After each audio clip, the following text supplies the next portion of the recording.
Parasitic wasps freak me out, and there's a shitload of them. There's so many. There's so many species of parasitic wasps. Yeah. That's what's really fascinating. Like, and not only just parasitic in terms of like entering humans, but also they like inject their larvae into plants and logs and shit. And can manipulate certain spiders, like the brain process, and like tarantula wasps, which we have in the States, are incredible. You know, they can come down, lay eggs into a tarantula that manipulates the behavior of the tarantula, something about the chemicals and the brain chemistry, and then the eggs hatch out of the thing. I thought it kills the tarantula first. It does. No, not first. Eventually. Oh, yeah. I was confused. Well, I know, I think I'm thinking of something else. I might be mixing them up with another one, too. There's so many. But there are some. I read there's like 100. There's like 100 different, like, parasitic wasps. Yeah. Isn't that crazy? Nuts. Like, what a weird thing that, like, nature has invented this creature that shoves its babies into some other creature's body with a needle. Yep. Look at this. So this is the... This is a tarantula hawk going after a tarantula. Yeah, it's and also it's parasitic. stinging it from the bottom. Yeah, that's... I mean, I've never seen a tarantula stand up like that. Yeah, he's like getting jacked. slow. Yep. He's like, oh boy, I'm confused. So look how it like crawls on its back. Isn't and that then crazy? Jabs it in the body. That's what's nuts. Like, look how it reaches up. Yeah. Oh, I think he's dead. I think you're right. It does kill him. that. Oh, you're right. Wasps will leave a single egg inside the spider's belly once it's paralyzed. What a fucking nutty situation. It's changing the oil. Yeah.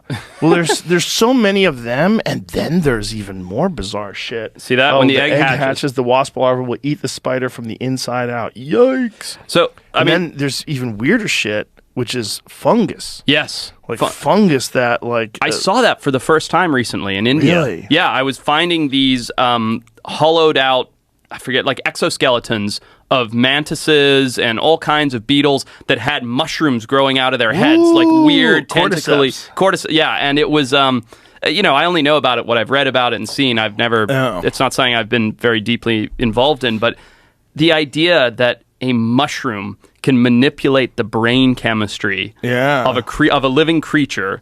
It's unbelievable. It's wild. Yeah. Not only does it manipulate it, but when they hatch, when the spores explode to infect all the other bugs around them. Right. In like a vast area too. And it's all transmitted by air.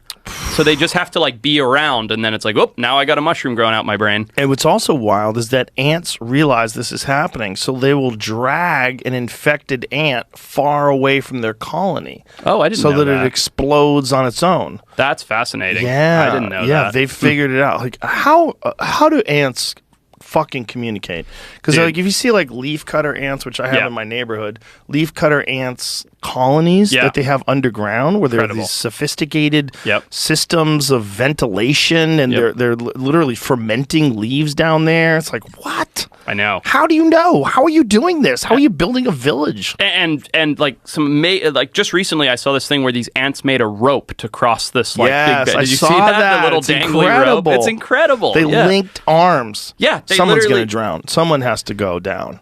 They have to. If you think about that when they let go, like some shit. It's not like everyone's not going to make it. But they don't. But that's what's so amazing about things like ants and bees is that hive mind. They don't all have to make it. Right. And that's like it's for the greater good of the hive. And like. Yeah, here it is. Yeah, this is the same exact one. This is fucking bonkers, man. Army ants build a bridge to invade wasp nest. Yeah, look at that. And see the eggs? They're carrying the wasp eggs out of the nest. Oh my god, what a bunch of creeps. We were I do a podcast called The Wild Times, and we were looking at this on the Wild Times podcast, and everybody that commented was like, "There's a rope in the middle of that. That's not real." There's no rope. No, look, rope. You can see right through it. That's what's crazy. Yeah. Is that it's just all That is ants. just bodies. That is just ant bodies working in this hive mind to figure out how collectively to accomplish a task as one unit. It's Why'd they make such a long rope? That's pretty stupid. I guess they probably had to just swing over there. I don't know. Like, how did they swing over there? Right. How was it connected? Right. Yeah. How are they doing that? I don't know. How did they swing? Imagine how fucking strong the ants at the very top that are hanging onto the board. Holding a giant rope of ants. Yeah. That are all a bunch of egg stealers. You can see right through it. Look at that. It's unbelievable. It is nuts. Yeah. It's really nuts. What a crazy organism. Yeah. And the fact that they're the biomass of ants, I think the biomass of ants on Earth is equal to the biomass of humans. Oh, really? I thought it was actually more. I thought there was more biomass of ants than there are of human beings. Wow, is that true? Let's find out that.